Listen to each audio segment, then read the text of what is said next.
state's voters. For years, Coloradans have shot down statewide tax increases. I don't think that there have been many, if any, times when Colorado has bid off something that big. That price tag scares health economist Linda Gorman.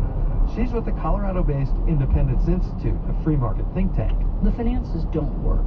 Gorman points to Vermont. The Democratic-controlled state legislature there passed a state-run universal health care bill a few years ago. But the governor pulled the plug after financial estimates predicted the program would cause large tax increases and a ballooning of the state budget.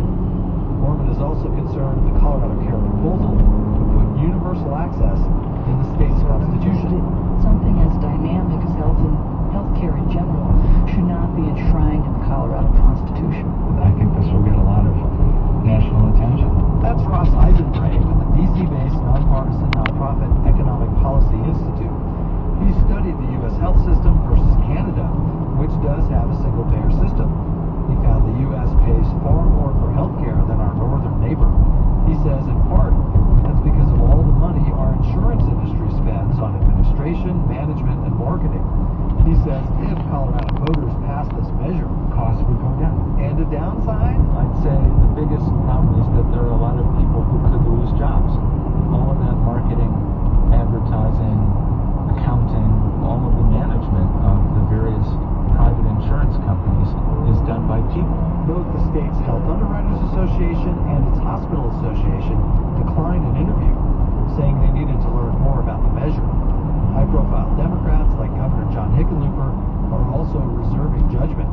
He says he wants to wait until state analysts weigh in. A lot of people argue that it's going to cost a lot more. A lot of people say it's going to be the salvation and lower the cost. Let's find out what the numbers say. Whatever those numbers say, for the measure to pass, voters will need to embrace higher taxes. That conversation is spurring much interest and money from vested interests, both inside and outside of the state. I'm John Daly, CPR News.